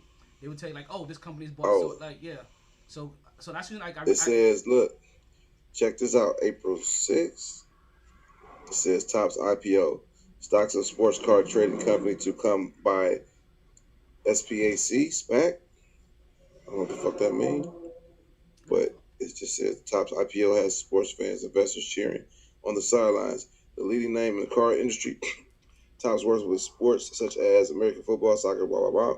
And since investing in sports cards is a growing trend, investors are thinking top stock look pretty good. But should you invest in Topps? Here's what we know. Founded in 18111. So it's saying you got an IPO that, so I'm confused as fuck now. they're not public yet. I don't know how you invest in. Now the cards, the trading. Now that's another thing that I really want you to delve into. Take your time, whoever listening, and really research that shit, because I know like rich people are like buying cards now in droves. Yep. Like you might have to pay. Now it's so hot, you may have to pay $1,000 for LeBron James card. But the growth in it. They're It's been collecting like cards again recently. Like they had a recent. Yeah, I've been noticing that too. Yeah. Like they've been like I know I've been hearing it and I've been seeing it. They started. if you can collecting cards scour again. the earth for certain things though, like and get these cards that are worth $2,000 right now, and in like about 5 years, this shit's going to like 50,000. It's ridiculous. Well, it depends too because the trend been up. because cards also have their own little stock market. So while they're buzzing now, like in a couple of years, like their market may just go down. And so they have their own stock market of when they're up and when they're down and when they're valuable and when they're not. Like it's weird as fuck. But you're right. But right now it's trending upwards like a mug, and certain things are going. It don't make a difference. We not talking about like investing in just Paul George. You know what I'm saying? We talking about Michael Jordan, LeBron James, Luka Doncic, people who the trick really is, if you know basketball, like Luka, if you bought his rookie card, you knew Luka was gonna be good. Like right now, get an Anthony Edwards card. Anthony Edwards is about to be the nigga. So Yep. get his card now. You can get it. And then the only thing the hard part is getting the levels, the cut levels, the mint. Because it's when you get in the pack, you might not get a perfect card. A lot of times you may get this card, but it may not be rated because of the cut and how it's made, a mint condition. So you got to get them rated. You got to send them to like almost a card company and get them rated. That's the only trick really with these cards. The card's gonna pay off in the end. Period. Depending on who it is, you only pay attention to people who gonna be worth it. And like a Tyler Hero, maybe if you feel like you're gonna be good, certain you take a flyer on them, but those are cheap. You can get those cheap. You might get those for $30, $50, and they're gonna grow to something. They may not grow like a LeBron James card, but they could be still $2,000 one day in 10 years. For you spend $50 on it, so it's gonna grow. Certain things. Luka gonna grow. No matter what, Luka about to be a Hall of Famer, bar injury. He gonna grow. So you can get a Luka card right now for $1,000, and then wait 10, 15 years, it's 50, 60,000. That's where it worth the money, And that's a lot of people doing. A lot of rich people doing it too.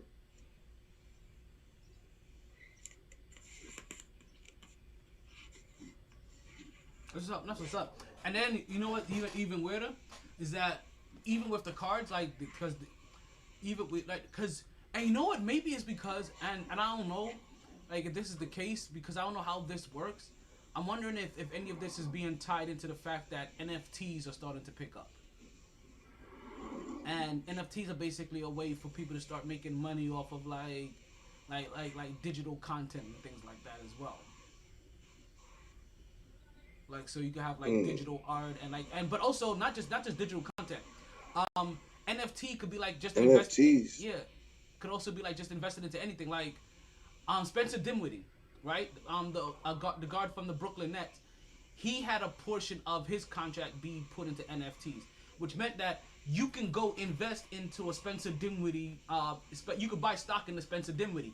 And as he gets paid, and if his career goes up, then that NFT goes up, and you basically make money. So there's a way where you can there's a way out there, and they was talking about this some years ago, and I think I've heard like Brandon Marshall mention this. There's a couple of players I heard that mention this because they thought about doing it for like their own personal brand, and that's putting an NFT on themselves and to have the people invest in you as a person, and as you thrive, but obviously you're getting basically. It's like people like, hey, I believe in this guy, and now you're giving them money to go do their shit as well too. But as they do better with all their shit, then your NFT makes money. Okay. Like so you're invested in them, and they're growing your money. You're invested in them, and they're not growing your money. Their stardom is growing your money. Their what? Their stardom. So he's growing your money in the fact that his stardom will grow your money. So kind of what you're talking about. Let's say you invested in Kobe in his rookie year, right? And you get 20% of like Kobe's contract or whatever, or 20% of Kobe, 10% of Kobe, 5% of Kobe. Now you put money into Kobe, whatever you got it in at, right? That's just you giving money that kind of like to Kobe, but you kind of get returns on him. Now his rookie year, you probably ain't get no real returns because he ain't really ball his rookie year. Like even less than Anthony Edwards, he ain't get no real burn. Second year, whatever. But then by that third year, you start to see those returns. By the time he wins his first thing, that whatever money that you put into him, you start now you're like it's like if you invested $100 into Kobe when he was a rookie. Now by the time he wins his first ring, that $100 investment that you put into Kobe then turned to $10,000, $100,000. By the time he done got that fifth ring, it's a $1 million investment because he has grown his own personal stardom. So the NFT is more on the physical, because like you can buy NFTs on like a digital poster. Like if you want to, like let's say the Mona Lisa was created only in a digital era, you can buy a Mona Lisa NFT. Or they could put an NFT of the Mona Lisa out there, and every time everybody views them, like so, kind of how that works. Every time everybody views a picture of the Mona Lisa on anywhere on the internet, like that counts as a view. That for whoever needs to get that hit to get paid, and then you get a small piece of that. It's. I'm still learning about NFTs, and that's all the information I've been able to gather so far, because that shit still sounds confusing as fuck a little bit. Yeah, I was just about to tell you that. I was just about to say, you done did all that fucking talking, and I still don't understand a goddamn thing. I mean, I understand the words coming out your mouth, but I'm just trying to think about the idea of how you make him. So, typically, you know how the stock market works. If I'm thinking, should I be thinking about it like the stock market, or is this a whole different thought process? And I don't think it's a whole different thought process. Yeah. It got to be either way. The bottom line is you got to make money off of it. It's got to be what they're taking your money to make money to give you back that return. Somebody got to be making some money.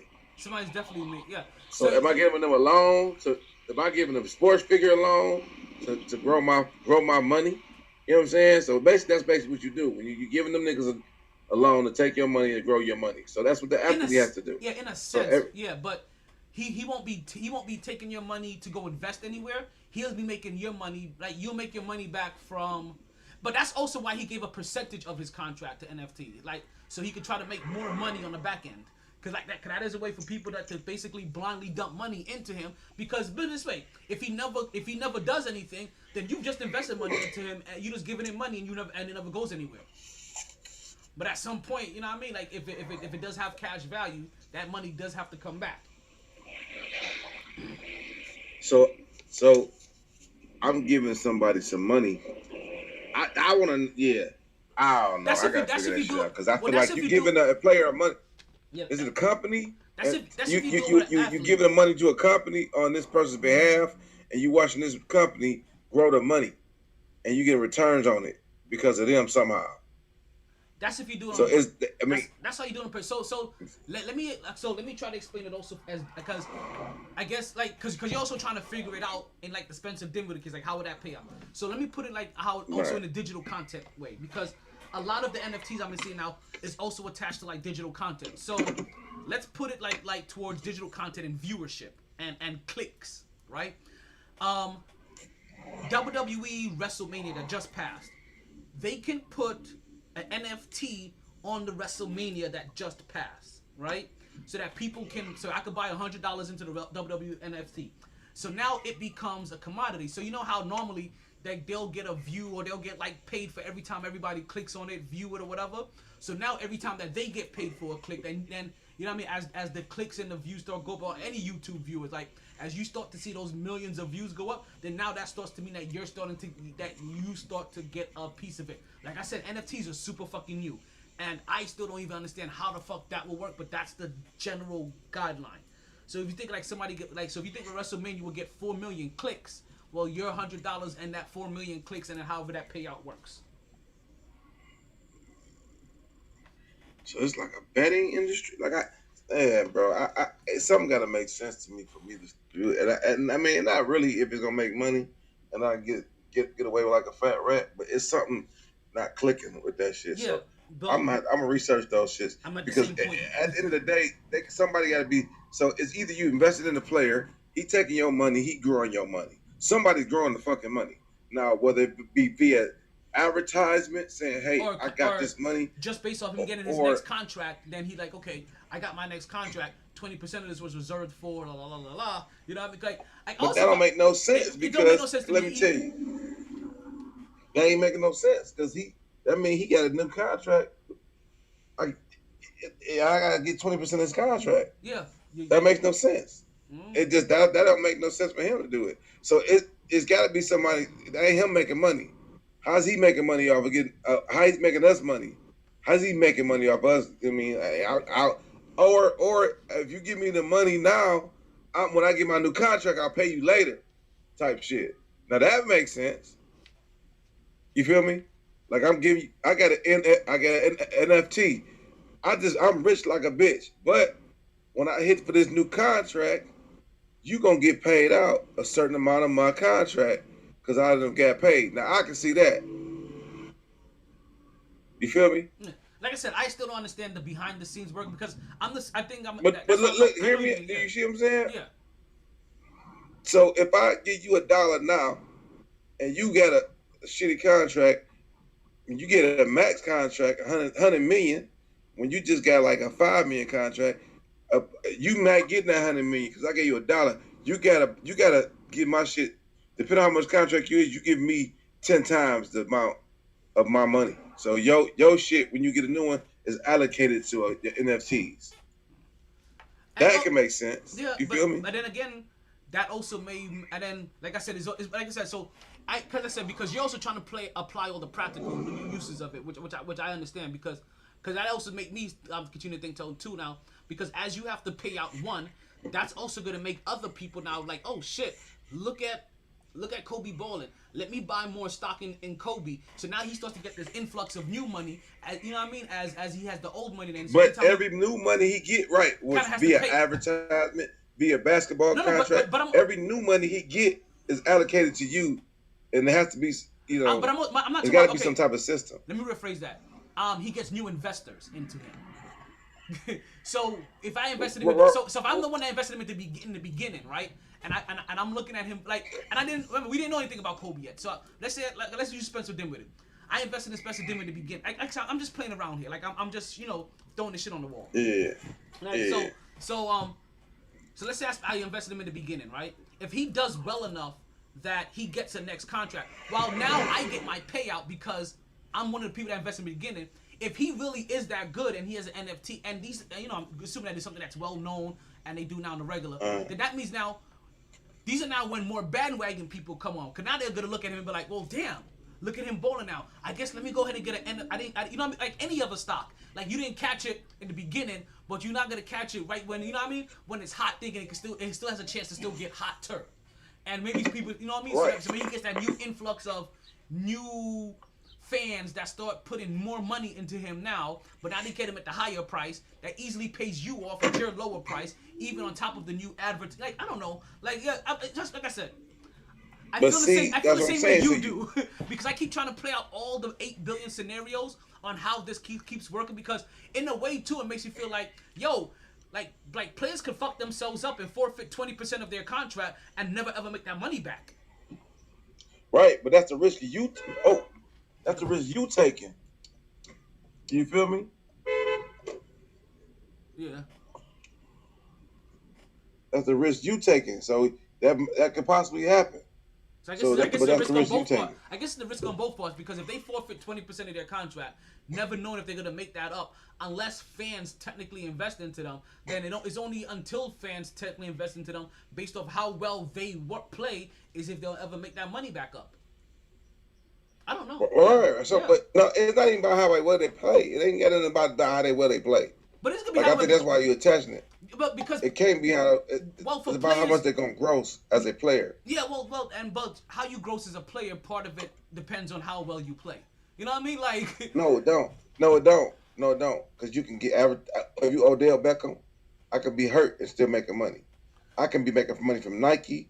If you invest in a player, this is you can attach into the NBA. Okay. Like, you just know, we think about LeBron James as an entity, and all the contracts he may get. I don't give a fuck. It's a piece of shop. The money he getting. You're reserving your right for you to give. Hey, this is how much money I make. This is how much money I get from you if I invest your NFT. And if I hit these earmarks, I might get more or certain bonuses. That's how it has to work. I'm thinking. This is my brain. You know what I'm saying? So If I get I get a lifetime contract from Nike. Before when you invest in me, you gonna get a percentage of that. How much of that was? You know what I'm saying? If it was a 250,000. Yeah, and if you get late in the game, it's only so many contracts he can get, right? I guess so. Or it's gonna cost more. But if I get it in the beginning, like you said, oh yes, and also yes, it's like a regular stock. You're right too, because I don't know how this works for everybody. I'm glad you said something that triggered me. You said there's only so many you can get, because like WWE has already started NFTs, right? And they have some NFTs for some Undertaker moments. There's only a limited number of NFTs that they're selling. So it's not like you can sell an unlimited amount like in the stock market where you just keep buying. Like no, they had a limit on how many that they can sell. So I guess you sell them by. Now you probably could sell them to somebody else if they want to buy it from you, or they'll buy it back from you, and then they could however they do. But overall, it's like Bitcoins. Only so many motherfucking Bitcoins out there, but there still could be some way I'm sure you can get a piece of it, or buy. I mean, but after all, if I'm, it's got to be some type of returns on NFTs, on the investments, and it has to be certain earmarks, and probably depending on if it's a LeBron James one or a Dinwiddie's, they may have different returns. They may obviously one are more volatile than others, but it's more high risk reward. Like if I'm fucking, if I'm Chris Middleton, my shit might be a little bit more and I get maxed out. That's great, nigga. I just paid, I paid this. I got Chris Middleton, like he got a back contract. I'm good. You know what I'm saying? Yeah. So it's probably, I'm gonna look into it and like I said, just because you're Chris Middleton don't mean you can't go to the car dealership, local car dealership, international car dealership, true. Or overseas. Something, you know what I'm saying? A small watch company, Blue Chew. Like any little thank you. Like think about Shaq. And now you go overseas though. Yeah, think about Shaq. When you overseas. Oh yeah, like overseas. Right. Right. No tax. So it's all about the income you grossing. I'm giving you money so you can grow my money, and it might be to a company on their behalf because they're doing it for me, or whoever's doing my NFTs. You know what I'm saying? It's just that's how it is. But you giving me, I'm borrowing money from you, and you banking on. You know what I'm saying? I'm getting that money now. And I'm gonna pay you back 10 times later, or depending on how much I get, you might get 50 times later, or you might get bonus. I don't know how that shit. If it worked like that, I can see how it worked. I just couldn't see it at first, but I can see now, me as a whole, my like LeBron. Like I said, LeBron got so many different deals everywhere. If you invest in LeBron as a person, and he go outside the NBA and get money. Yeah. And so now that money can still come back. No matter if it's Dinwiddie, and that makes sense because just because you Dinwiddie don't mean you stuck at your NBA contract. You can be, you can be the sorriest nigga in the NBA still getting paid because you got a good ass Twitter account, or you got a good ass. True. And if I'm at I might be Matt Barnes. I ain't playing no more. But I got a famous ass podcast. Now I'm about to get paid more than just as much as I did in the military. The NBA and more because of my podcast. It's kind of blew up like Drink Champs, and so I get a big $100 million, what's his name, XM radio fucking contract. So you can just invest in that person. So I can see how it worked now. I couldn't see that now. Yeah. So, and like I said, if you want to do research on a person, the only person I know to ever put in his contract is Brooklyn Nets guard Spencer Dinwiddie. That's the only person I've ever. And this was years ago. Like I said, I'm hearing more about NFTs now. When he did it, it's one of those things I just filed away as I was like, okay, put this in the back of your head. I have no clue what the fuck he did, but I feel like, but even when he said it's some new investment shit, and then like I said, and then the only other person I heard ever mention it, even before it became more popular, where like I said, I'm seeing it now everywhere. I think it was Brandon Marshall. It wasn't Brand. It was some wide receiver. That's all. It was some wide receiver, and they wanted to do it, and they were talking about that shit. Man, look, that shit awesome, bro. Because if you it's got to be a way. It's a complex way to do it. Because if they borrow your money, you still could take it out. Probably you could buy and sell it. I'm gonna tell you. So I don't know how that works. I'm gonna tell you what's gonna be funny though, right? And I see this already. The NFTs that are really gonna be good, and they're gonna be NFTs, but it's gonna be a way to get around it. Is gonna be for the boosters.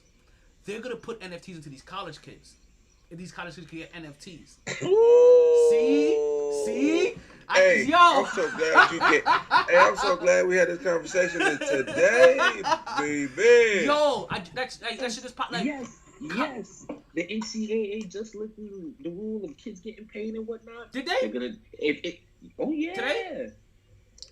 Yeah, they starting. There's some place. I think it's California, but then no, not even. I think it's the whole. I thought you meant something you dropped today. Yeah. Okay. No. Okay. I think it's within the next 2-3 years. The new contract's gonna kick in where the college kids can. No, they did. Yeah, the NCAA did. They did. The NCAA already changed their rules. Oh no, yeah, they bumped it up. They bumped up their timeline because everybody bumped up their timeline because they saw what was happening also with the NBA. They saw what was like.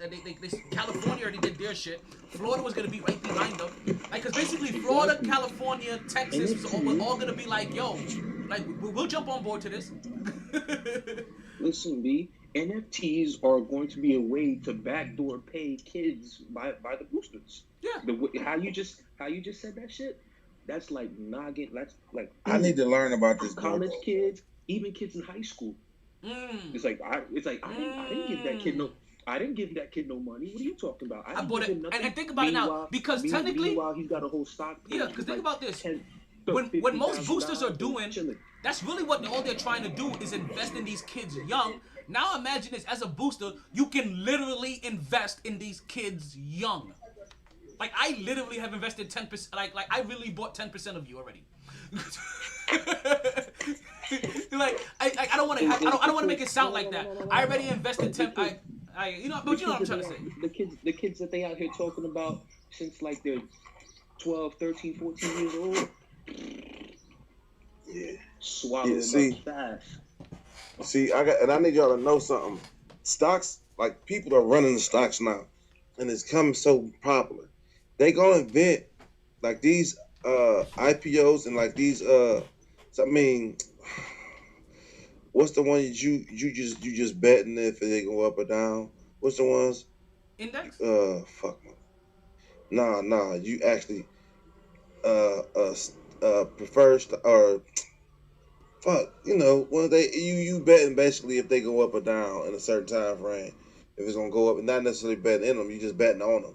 Index. You're not putting your money in them. You just can, huh? You're talking about? It's something simple that I can't. I can swear you're talking about index. Stock. No, it ain't.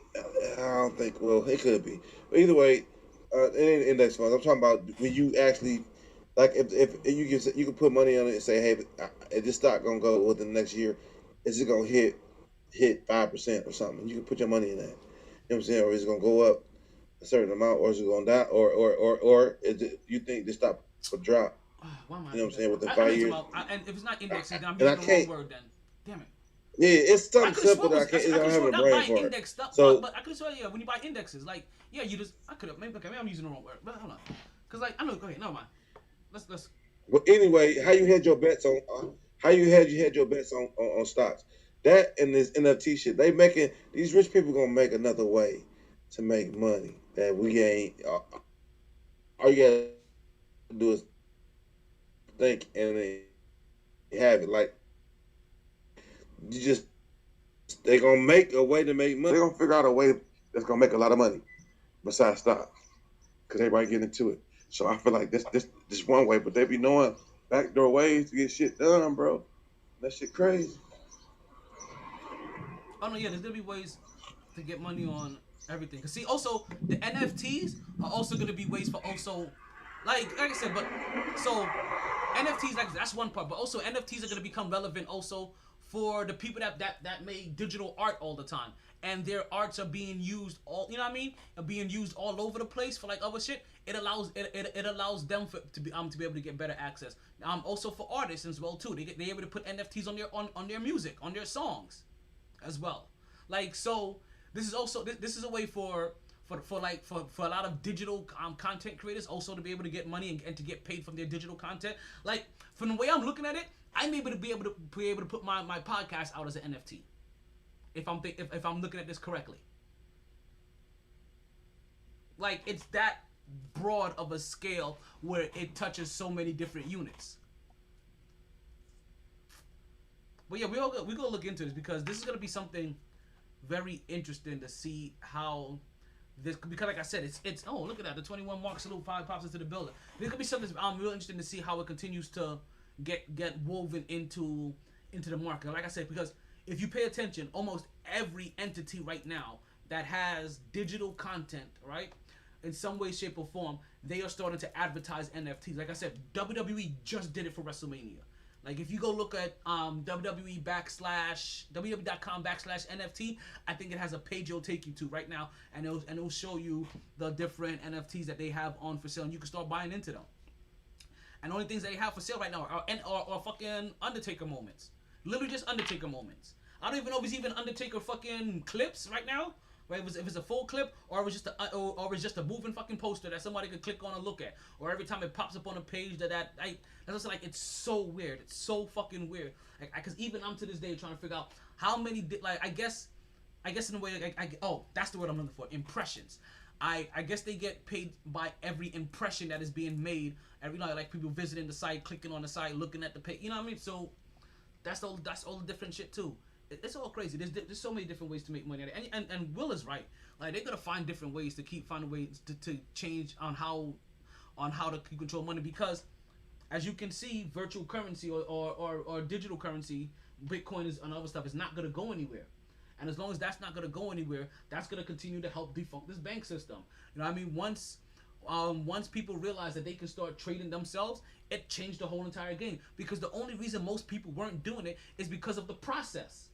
Right? Once you make the process easy and you literally put it into their hands, with everything else that they do, like they play a fucking video game, like they check their bank account anyway, like they go on Facebook. Once you made it that easy, that's what helped with that jump. That's what made everybody have to go start investing the way that they are, is because it became easier. It no longer became this big old taboo thing that you had that your grandparents talked about. You know what I mean? That you have to go sit down with a broker and you have to go sit down with this bank person, and they're gonna talk and they're gonna throw all of these fucking terms and talk over your fucking head, and you know what I mean? And so not only they making it upon your hand, and you no longer need come in there and make sure you have $1,000, or if you went to some brokerages, make sure you have $10,000, $20,000. They made it simple. You could buy one stock at a time. You could buy a portion of the stock at a time. And once they started making it easier and easier to accumulate stocks, trust me, they even realized it made their own money grow. But just to let you know, they couldn't make their money grow to the point that it's grown right now until they solidified it first. That's the only reason why they've opened it up to us. Also technology too.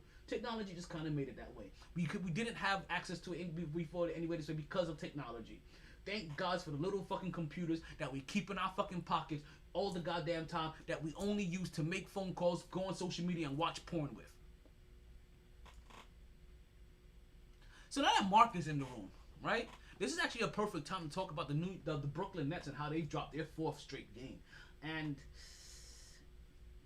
you guys gotta really hope that James Harden is able to come back by the playoffs, and I think he is. And I think that whatever hamstring pain that he has, that him being on that, as long as he's on the court with those other two guys, that he'll be able to hide whatever hamstring problems that he has, because he could just be the maestro that he needs to be to win to be able to help the Brooklyn Nets win games.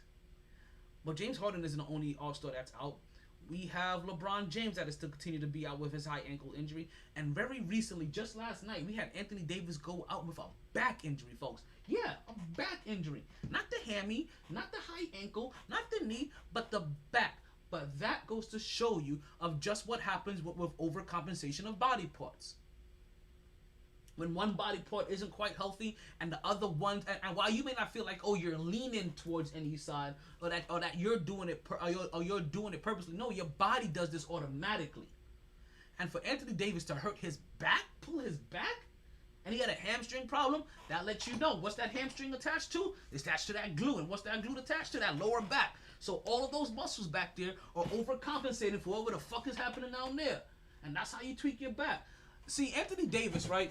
Anthony Davis has never been the kind of person that I ever called the second best player in the league, and that's where he came into last year. He was only called the second best player in the league because he played a healthy season beside LeBron James. For once, he played a healthy season, and in that healthy season, they still had a 3-month fucking layoff.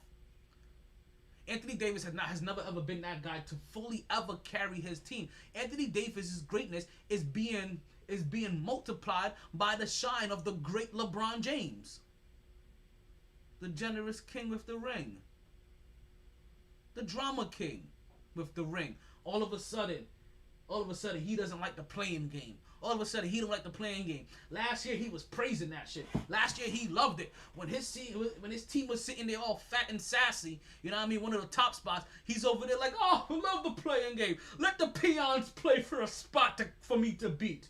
And now that he's in the spot of the peons, he's like, I don't like it down here. Whoever decided to do this needs to get fired. Why is my road always so hard? The fucking great LeBron James. Wait, say that again. Say it again. Say it again. Great LeBron James.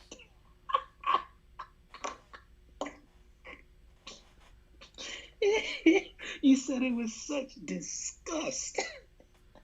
Like, but it's okay. But it's okay. Like the Lakers are, but you see though, what he's he's only acting this way because his team is actually in trouble. We only have like 4 minutes left in the podcast. His team is actually in trouble of making the play-ins, of having to play in the play-ins, because right now they're tied with Portland, and they're gonna have to play Portland. Do they play Portland tonight? Mm-hmm. And they're tied with Portland. So when they lose tonight with no Anthony Davis and no LeBron James and Damian Lillard and Carmelo Anthony cooks their ass, they're gonna be in the playoff spot. So while we thought, with LeBron complaining, with my bad to cut you off, with LeBron complaining, here's the biggest issue I have. You complaining that it's here, and that you know it shouldn't be it. My brother, what you need to be yelling at and having an attitude with is the players on your team who couldn't hold it down while you were hurt. For real. That's what you need to be looking at. Shit, Orlando kept it better together than the Lakers did without LeBron James and Anthony Davis. Shit, Atlanta kept it better together without Urang better than they did without Urang? I'm sorry, not Urang. My precious. He's my precious. Urang plays for Dallas. He's my precious. He's the little Lord of the Rings guy. You ain't right. You know what I mean? Like they kept it better together. So I understand, like, LeBron James is only this bad because his team is in real trouble. And when we thought we was going to get that California matchup, we was going to get in the first round, and we thought it was going to be the 3-seed Clippers versus the 6-seed Lakers, no, au contraire, mon frere. The California matchup we're going to get is going to be the Lakers and the 7th seed playing the Golden State Warriors in the 8th seed for the play-in game. That's the California matchup we're going to get. Not the battle for LA. Huh. Philly's the hottest team in the league right now with 6 straight wins. Utah's the best league is the best team in the league. And the New York Knicks have signed Luka. Now I know you Knicks fans don't understand the kind of nugget that was dropped in your lap. You're talking about a guy that was going to be one of the most coveted free agents coming out of this year's free agency class. He has been tearing up the Spanish league. Go look again who Luka is. He helps the New York Knicks solidify a point guard position. And the odd thing about it, if they needed to, I think he could even make it for the playoffs. That's the crazy thing about it. See, I know that face. But if I told you that we were getting basically one of the top international prospect point guards in the league, and we didn't have to fight for him in free agency, you have to understand what the Knicks just did. The Knicks got Luka Vildova.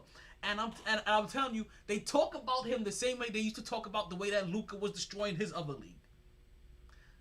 So go look up Luka Vildova. Just go look him up. And then understand that for next year, what this really does, it really helps solidify that New York point guard locker room. Because let's say they still get the ball boy. I don't know if Derrick Rose is going to be here or not, right? And we already know they like to play Emmanuel quickly as guard and on the off guard or as a combo guard. Just imagine the competition that's now going to be in that locker room for that starting position. Alfred Payton's going to be gone. We no longer going to have ECP, empty calories Payton. No. Or Alfred Clifford Payton if you want to use his full name. Right? Exactly. Like, that's the kind of guy that we just got. We got a guy that at the real point guard position can do work. And what I'm really looking at is the competition that's going to be in that locker room. You guys look up Luka. We're going to end this podcast. Enjoy your weekends. It is Freaky Friday. It's Mother's Day is coming up. You get your mom some shit for Mother's Day. Go barbecue. You know what I mean? Go pay to get her toenails painted or some shit. Or just go take the don't leave your kids with her. Let her have that weekend off. This is Down Throw My Tail on the MyT Sports Podcast. I have my other hosts with me, Free Chill Will and KJ the Quiet Storm. Folks, we are out of here. Thank you for listening. Hey, yo, somebody, anybody, play my outro so I can stop rambling. Sorry, B. I tried. Honest. All the bandwidth in the world couldn't keep me contained. No lag, no lag. Gonna share my talents with Podbean Live. Always knew I'd take the pod there. Just a lot later than a lot of listeners thought. Last of the real gabbers. Well, maybe not the last. Munchkin got good mic skills. New, improved MyT Podcaster. Potting down now. Last call for drinks. Bars closing. Sun's out. Heard the casino got a buffet breakfast. Don't want to go far. Wild night. Tired, B. Tired. MyT Sports.